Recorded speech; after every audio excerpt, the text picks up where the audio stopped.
ونستغفره ونعوذ بالله من شرور أنفسنا ومن سيئات أعمالنا من يهده الله فلا مضل له ومن يضلل فلا هادي له وأشهد أن لا إله إلا الله وأشهد أن محمدًا عبده ورسوله أما بعد فأعوذ بالله من الشيطان الرجيم بسم الله الرحمن الرحيم يا أيها الذين آمنوا اتقوا الله حق تقاته ولا تموتن إلا وأنتم مسلمون يا أيها الناس اتقوا ربكم الذي خلقكم من نفس واحدة وخلق منها زوجها وبث منهما رجالا كثيرا ونساء واتقوا الله الذي تساءلون به والأرحام إن الله كان عليكم رقيبا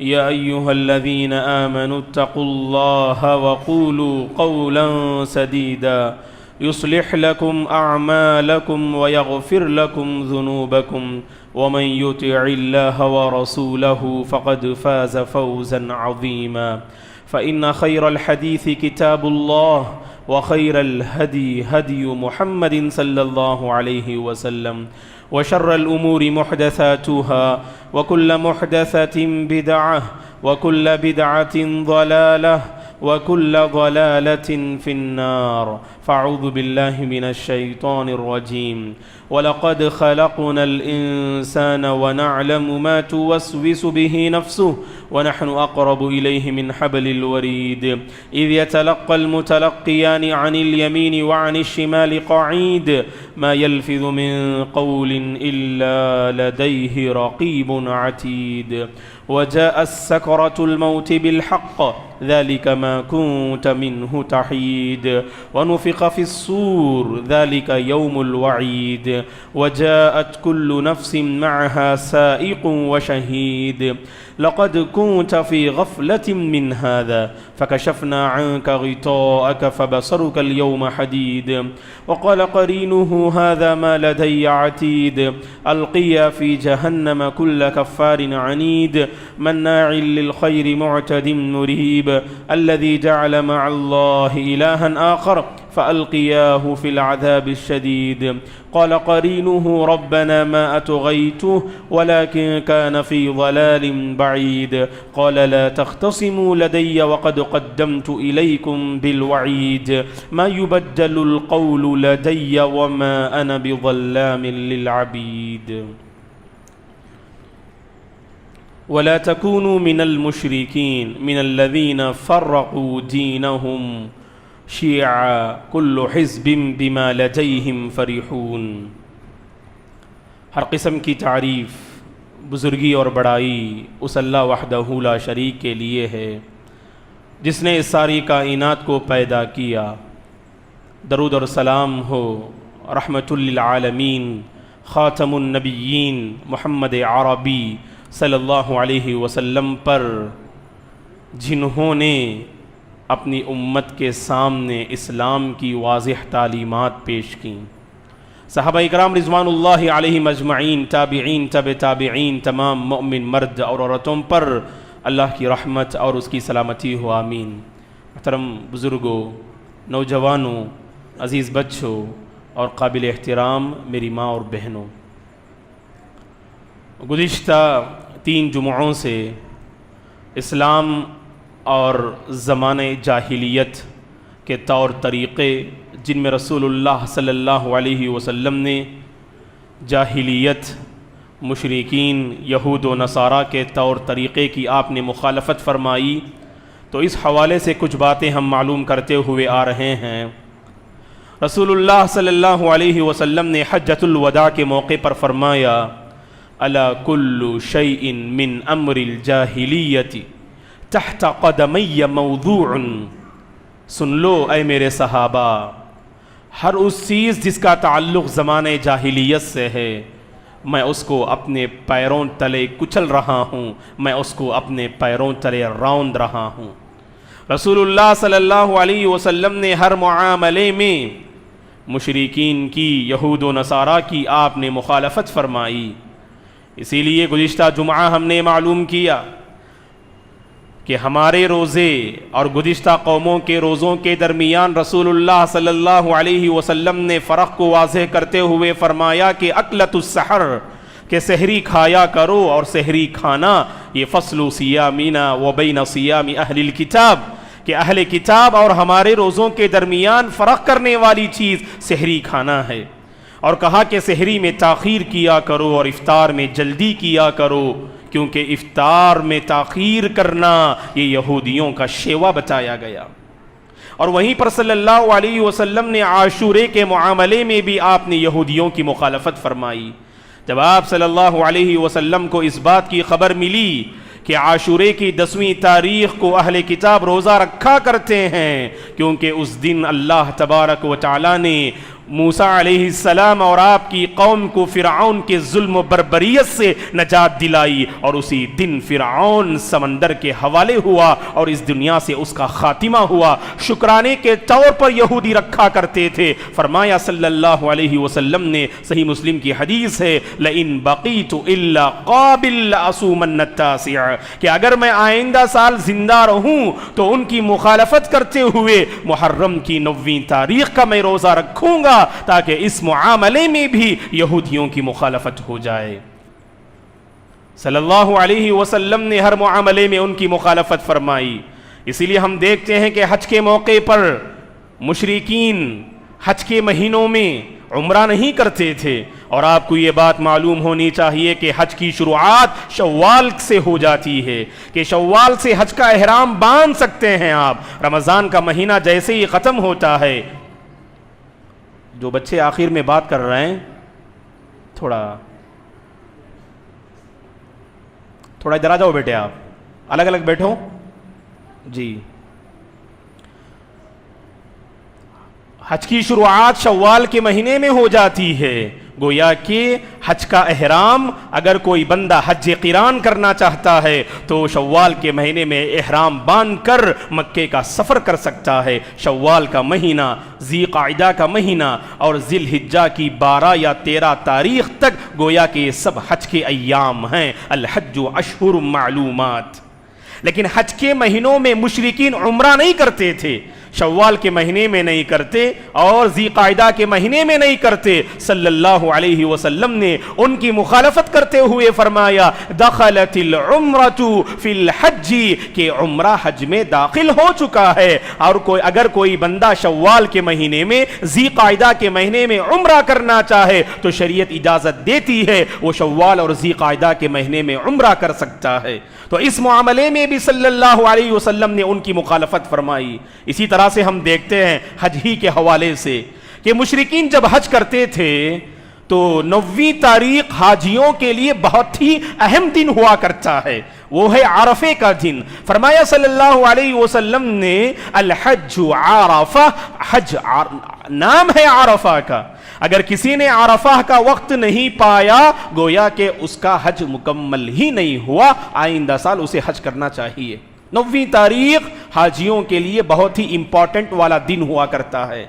ہم دیکھتے ہیں کہ مشرکین کہ 9ویں تاریخ جب عرفے میں گزارتے تو غروب آفتاب سے پہلے نکل جایا کرتے تھے عرفے کے میدان سے، اور صلی اللہ علیہ وسلم نے اس معاملے میں بھی ان کی مخالفت کرتے ہوئے فرمایا اگر تم عرفے سے نکلنا چاہتے ہو، یہ اور بات ہے کہ عرفے کا وقت یعنی اس دن یعنی مغرب اور عشاء بلکہ فجر تک گویا کہ عرفے کا وقت ہے۔ اگر کوئی صبح صادق سے پہلے، فجر صادق سے پہلے اگر کوئی بندہ عرفے کے میدان میں آ جائے تو اس نے گویا کہ عرفے کو پا لیا۔ یہاں پر صلی اللہ علیہ وسلم نے فرمایا اگر کوئی حاجی عرفے کے میدان سے نکلنا چاہتا ہے تو اسے چاہیے کہ غروب آفتاب کے بعد نکلے، سورج غروب ہونے کے بعد نکلے، تاکہ مشرکین جو سورج غروب ہونے سے پہلے نکل جایا کرتے تھے ان کی مخالفت کرتے ہوئے صلی اللہ علیہ وسلم نے حاجیوں کو حکم دیا وہ سورج غروب ہونے کے بعد عرفے کے میدان سے نکلنا چاہیے۔ اور اسی طرح ہم دیکھتے ہیں کہ 10ویں تاریخ کی صبح اور اس رات ہم مزدلفہ میں گزارتے ہیں، وہ رات ہم عرفے سے نکل کر مزدلفہ میں گزارتے ہیں اور وہاں پر مغرب اور عشاء کی نماز جمع کر کے پڑھتے ہیں اور وہیں پر فجر کی نماز بھی ہم مزدلفہ میں ادا کرتے ہیں. حاجی حضرات اللہ تبارک و تعالی ہم سب کو حج کی سعادت نصیب فرمائے, حرمین شریفین کی زیارت رب العالمین ہم سب کو نصیب فرمائے. تو گویا کہ مزدلفہ میں فجر کی نماز ادا کرتے ہیں اور مشرکین کا یہ طریقہ تھا کہ وہ اشراق کے بعد مزدلفہ سے نکلتے تھے اور اللہ کے نبی نے ان کی مخالفت کرتے ہوئے کہا کہ اشراق سے پہلے تم مزدلفہ سے رخصت ہو جانا اور مزدلفہ سے مینا کی طرف اور جمرات کی طرف ہمیں آگے بڑھنا چاہیے. تو صلی اللہ علیہ وسلم نے دوستو ہر معاملے میں مشرکین کی مخالفت فرمائی, یہاں تک کہ جو جانور ذبح کیے جاتے ہیں ان مقامات میں بھی اللہ کے نبی نے مشرکین کی مخالفت فرمائی. ابو داؤد کی حدیث ہے, ایک شخص اللہ کے نبی کی خدمت میں حاضر ہوتے ہیں اور وہ عرض کرتے ہیں کہ اللہ کے رسول میں نے نظر مانگی ہے کہ بوانا نامی علاقے پر میں اونٹ ذبح کروں. بوانا نامی ایک مقام کا نام ہے بوانا, تو بوانا نامی مقام پر میں نے اونٹ ذبح کرنے کی نظر مانگی ہے. صلی اللہ علیہ وسلم نے صحابہ سے پوچھا, اس بوانا نامی جگہ کے بارے میں پوچھا, هل كان فيها وثن من اوثان الجاهلية يعبد وهل كان فيها عيد من اعيادهم. اے میرے صحابہ بتاؤ کیا بوانا میں زمانے جاہلیت میں بت رکھے جاتے تھے اس مقام پر کہ جس کی پرستش کی جاتی ہو, یا وہاں پر زمانے جاہلیت کے لوگ کوئی تہوار مناتے تھے, اپنی کوئی عید وہاں مناتے تھے؟ صحابہ نے کہا کہ نہیں اللہ کے رسول, زمانے جاہلیت میں بوانا نامی مقام پر نہ مشرکین وہاں بتوں کی پوجا کرتے تھے اور نہ ہی وہاں پر عید مناتے تھے. تو اللہ کے نبی نے اس شخص سے فرمایا جس نے نظر مانگی تھی بوانا نامی مقام پر اون ذبح کرنے کے حوالے سے, آپ نے فرمایا اوفی بنظرک, کہ تم اپنی نظر کو پوری کرو. تو اس سے پتا چلا دوستو رسول اللہ صلی اللہ علیہ وسلم نے اس معاملے میں بھی خیال کیا کہ جہاں بتوں کی پوجا پاٹ ہو وہاں پر اہل ایمان کا کوئی کردار اور کوئی وہاں پر ان کا معاملہ نہیں ہونا چاہیے. اور اسی لیے ہم دیکھتے ہیں صحیح بخاری مسلم کی حدیث ہے کہ صلی اللہ علیہ وسلم نے زمانے جاہلیت کے دو غلط ذبیحہ کو آپ نے جو ہے غلط ثابت کرتے ہوئے کہا, لا فرع ولا عتیرۃ. محدثین نے فرع اور عتیرہ کی جو ہے شرح کرتے ہوئے فرمایا, صلی اللہ علیہ وسلم نے فرمایا لا فرع. کیا مطلب ہے لا فرع کا؟ کہا کہ زمانے جاہلیت میں لوگ اگر اونٹنی پہلے بچے کو جنم دیتی وہ پہلا بچہ اپنے معبودوں کے نام کر دیتے اور اپنے معبودوں کے لیے ذبح کر دیتے تھے. اونٹنی اگر پہلا بچہ دیتی تو اس پہلے بچے کو اپنے بتوں کے نام کر دیتے اور ان کے نام ذبح کر دیتے. صلی اللہ علیہ وسلم نے ان کی مخالفت کرتے ہوئے کہا ایسا نہیں ہونا چاہیے. اگر جو ہے اونٹنی پہلے بچے کو جنم دے اسے یعنی معبودان باطلہ کے نام نہ کریں اور جو ہے ان کے نام پر اس جانور کو ذبح نہ کریں. اور آگے فرمایا ولا عتیرہ. یہ عتیرہ کیا ہے؟ محدثین نے کہا زمانے جاہلیت میں رجب کے مہینے میں یہ لوگ بکری کو اللہ تعالیٰ کی نزدیکی حاصل کرنے کے لیے ذبح کرتے تھے. تو اللہ کے نبی نے مخالفت کرتے ہوئے فرمایا رجب کے مہینے میں کوئی ایسا ذبیحہ نہیں ہے کہ جسے آپ اللہ کے نام پر یا اللہ کی نزدیکی حاصل کرنے کے لیے آپ ذبح کریں. اس معاملے میں بھی صلی اللہ علیہ وسلم نے ان کی مخالفت فرمائی. دوستو اسی طرح ہم دیکھتے ہیں مصیبت و پریشانی انسان کی زندگی میں کبھی کبھار ان کا سامنا کرنا پڑتا ہے. اس موقع پر ہمیں یہ تعلیم دی گئی ہم صبر کے دامن کو مضبوطی سے تھامیں. زندگی میں جب بھی کوئی آفت آتی ہے پریشانی کا سامنا کرنا پڑتا ہے. انسان کی زبان خاص کر مومن کی زبان سے یہ الفاظ جاری ہوتے ہیں قدر اللہ ما شاء وفعل. اللہ تعالیٰ نے جو چاہا اور جو اس نے لکھا تقدیر میں وہی ساری چیزیں رونما ہوئی. گویا کہ تقدیر کے سہارے انسان اپنے غم کو ہلکا کرتا ہے. لیکن زمانے جاہلیت کا معاملہ بالکل الگ تھا.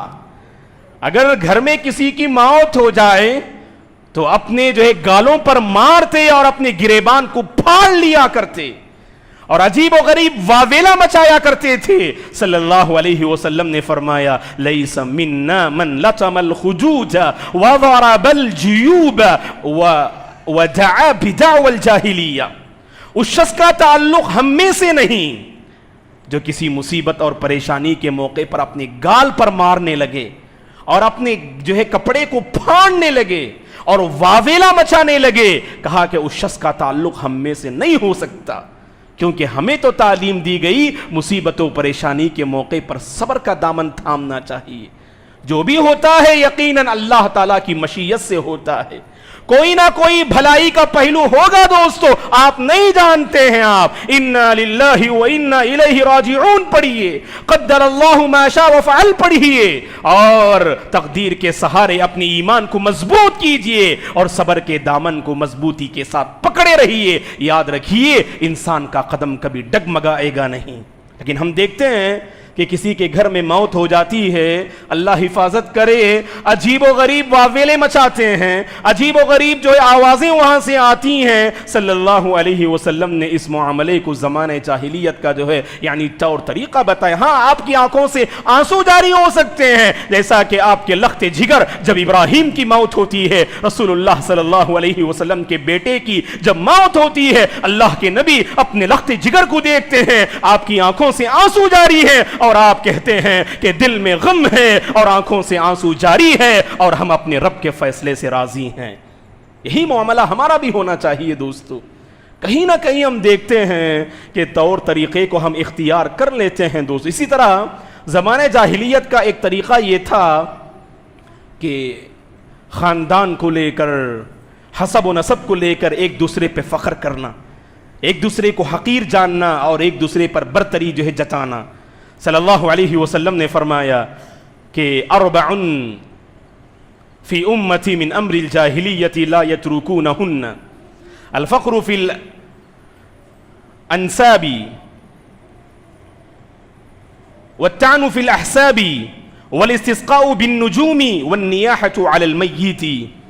صلی اللہ علیہ وسلم نے فرمایا کہ 4 چیزوں کا تعلق زمانے جاہلیت سے ہے.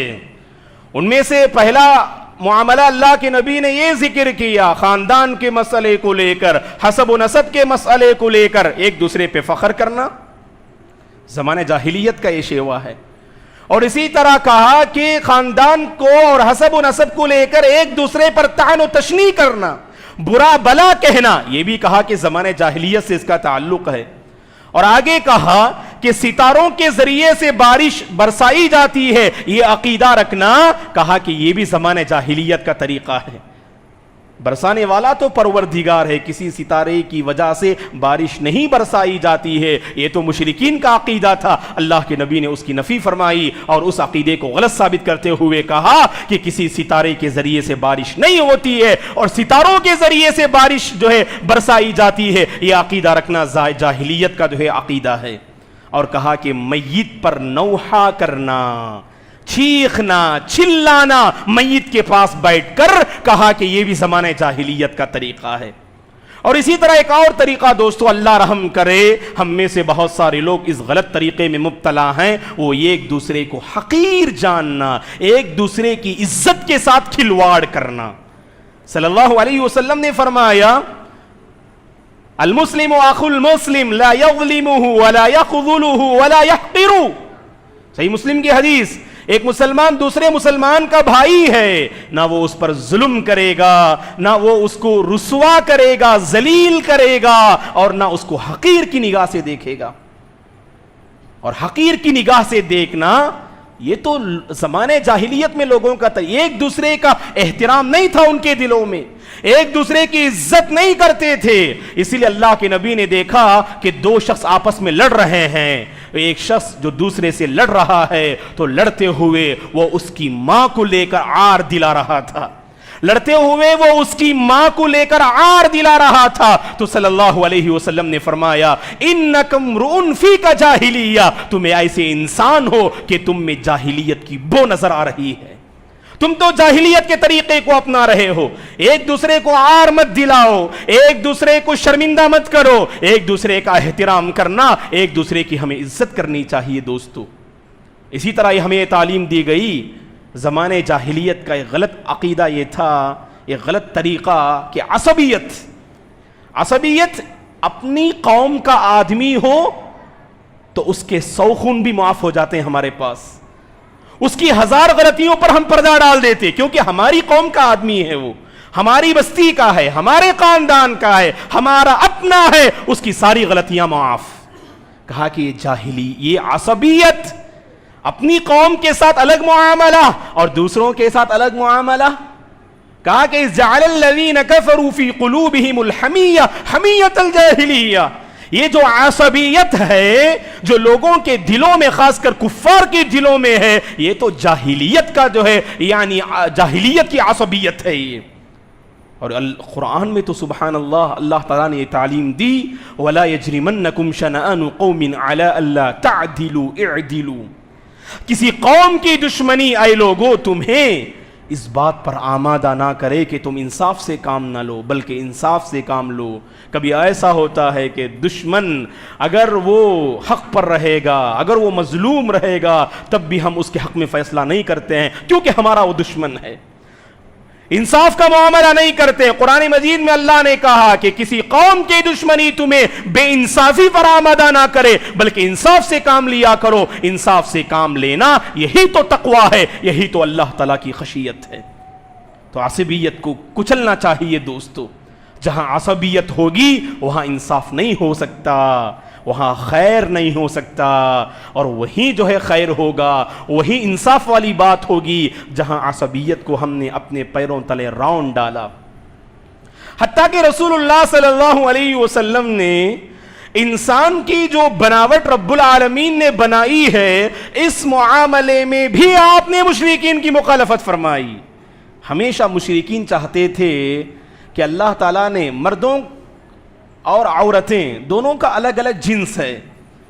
صلی اللہ علیہ وسلم نے فرمایا کہ اگر کوئی عورت مردوں کی مشابہت اختیار کرنا چاہے اس پر اللہ کی لعنت ہے، اگر کوئی مرد عورت کی مشابہت اختیار کرنا چاہے تو کہا کہ اس پر اللہ کی لعنت ہے۔ اور مشرکین کا یہ طریقہ تھا کہ وہ داڑھی کو نکال دیا کرتے اور مونچھوں کو بڑھایا کرتے تھے، اور صلی اللہ علیہ وسلم نے فرمایا، صحیح بخاری مسلم کی حدیث سے، خالف المشرکین وفروا اللحى واحفوا الشوارب۔ کہا صلی اللہ علیہ وسلم نے کہ تم مشرکین کی مخالفت کرنا، کس معاملے میں؟ داڑھی کو بڑھاؤ، داڑھی کو بڑھاؤ اللہ کے بندو، اس میں مشرکین کی مخالفت ہے۔ اگر تم داڑھی کو کاٹتے ہو، داڑھی کو نہیں بڑھاتے ہو، مشرکین کے طریقے سے تم راضی ہو۔ اور آگے کہا کہ مونچھوں کو کاٹا کرو اور داڑھی کو معاف کر دو، چھوڑ دو داڑھی کو، داڑھی پر کسی طرح کی کوئی جو ہے یعنی وہاں پر بے احتیاطی نہیں ہونی چاہیے۔ اور اسی میں مشرکین کی مخالفت ہے۔ اللہ تعالیٰ نے مردوں کا ایک جنس بنایا ہے، عورتوں کا ایک جنس بنایا ہے، اور دونوں جنس کی عادتیں الگ ہیں۔ اور یہاں پر فرمایا اگر کوئی داڑھی کو کاٹتا ہے اور مونچھوں کو بڑھاتا ہے، کہا صلی اللہ علیہ وسلم نے، اس میں مشرکین کے طریقے کو وہ اختیار کرتا ہے۔ تو کہنے کا مقصود یہ ہے دوستو کہ ہم میں سے ہر ایک کو سب سے پہلے اس پر ایمان ہونا چاہیے، اللہ نے ہمارے حق میں سب سے بہتر دین کا انتخاب فرمایا ہے۔ ہم نے اللہ سے نہیں مانگا، دین اسلام سے اللہ نے ہمیں نوازا ہے دوستو۔ اب مجھے اور آپ میں سے ہر ایک کو اس کا جائزہ لینا چاہیے کہ کس قدر ہم اس دین کو اختیار کرتے ہیں اور ہماری زندگی میں دین کی تعلیمات کس قدر اپلائی ہو رہی ہیں اور کس قدر ہم انہیں اختیار کر رہے ہیں۔ اور یاد رکھیے، اسلام کو اپنانے کے بعد، مسلمانوں کی صفوں میں شامل ہونے کے بعد، اگر کوئی کسی دوسروں کے طریقے کی نقالی چاہتا ہے، دوسروں کے طریقے کو اختیار کرنا چاہتا ہے، کسی فلمی اداکار کی نقالی، کسی کرکٹر کی نقالی یا کسی بھی دوسری قوم کی نقالی اگر کرنا چاہتا ہے، ان کے طور طریقے کو اختیار کرنا چاہتا ہے، صلی اللہ علیہ وسلم نے فرمایا، صحیح بخاری کی حدیث ہے، ابغض الناس الی اللہ مبتغن فی الاسلام سنت الجاہلیہ۔ اللہ کے نزدیک سب سے ناپسندیدہ لوگ وہ ہیں، اللہ کے نزدیک سب سے ناپسندیدہ وہ لوگ ہیں جو اسلام میں رہ کر جاہلیت کے طریقے کو اختیار کریں اور جاہلیت کے طریقے کو پسند کریں۔ یہ ہماری سوچ نہیں ہے دوستو. ہم اپنے طریقے سے راضی رہیں, ہم اپنی تہذیب پہ فخر کریں, ہم اپنے کلچر پہ ہمیں فخر ہونا چاہیے. دوسروں کے کلچر کو اختیار کرنے میں ذرہ برابر بھی ہم یقیناً آگے نہیں بڑھنا چاہیے. ہم دیکھتے ہیں آج نوجوان کی ایک بڑی تعداد ایسی ہے جو ویسٹرن کلچر سے بہت جلد متاثر ہو جاتی ہے. نئی تہذیب کے انڈے ہیں یہ گندے, بہت جلد جو ہے یعنی مغربی تہذیب اور ویسٹرن کلچر کو اختیار کر لیتے ہیں. ایسی صورت میں آگے بڑھیں, ہمارے نبی کی سنت کو معلوم کیجئے, ہمارے نبی کی زندگی کو معلوم کیجئے, اسلام کی تعلیمات کو معلوم کیجئے. اس کے بعد دیکھیے, سب سے پہلے دوستو ہمارے دلوں میں قدر نہیں ہے اسلام کی, رسول اللہ صلی اللہ علیہ وسلم کی صحیح معنی میں قدر نہیں ہے. اسلام سے, رسول اللہ صلی اللہ علیہ وسلم سے, دین سے اور اللہ سے محبت کا تقاضا یہ ہے ہر معاملے میں ہم دین کی ہر تعلیم کو اختیار کرنے والے بن جائیں اور بالکل خوش دلی سے ہم اختیار کرنا چاہیے. دعا ہے کہ پروردگار ہم سب کو زمانہ جاہلیت کے طور طریقے سے ہم سب کی حفاظت فرمائے, اسلامی تعلیمات کو اختیار کرنے کی رب العالمین توفیق عطا فرمائے. رسول اللہ صلی اللہ علیہ وسلم کی سنتوں کو اپنانے اور اپنی زندگی پیارے حبیب صلی اللہ علیہ وسلم کی حیات طیبہ اور سیرت رسول صلی اللہ علیہ وسلم کے مطابق بسر کرنے کی اللہ توفیق عطا فرمائے. جب تک اللہ اس دنیا میں ہمیں باقی رکھے, اس کی تہذیب پہ باقی رکھے, اسلامی تہذیب اور اسلامی کلچر پر باقی رکھے. جب ہمارا خاتمہ ہو اللہ اسلامی کلچر پر ہمارا خاتمہ نصیب فرمائے. آمین. اقول قولی ھذا واستغفر اللہ لی ولکم ولسائر المسلمین من کل ذنب فاستغفروه انه الغفور الرحیم. إن الحمد لله نحمده ونستعينه ونستغفره ونعوذ بالله من شرور أنفسنا ومن سيئات أعمالنا من يهده الله فلا مضل له ومن يضلل فلا هادي له وأشهد أن لا إله إلا الله وأشهد أن محمدا عبده ورسوله. أما بعد فأعوذ بالله من الشيطان الرجيم. إن الله وملائكته يصلون على النبي يا أيها الذين آمنوا صلوا عليه وسلموا تسليما.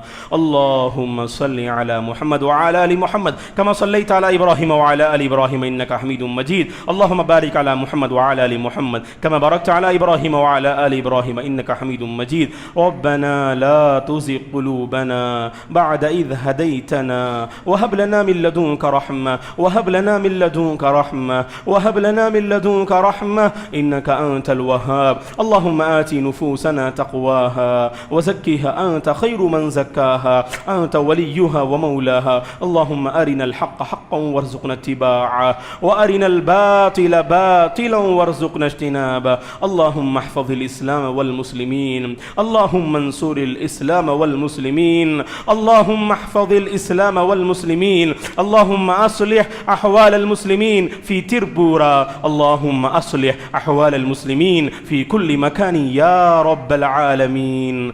اللهم إنا نسألك علما نافعا ورزقا طيبا وشفاء من كل داء وعملا متقبلا.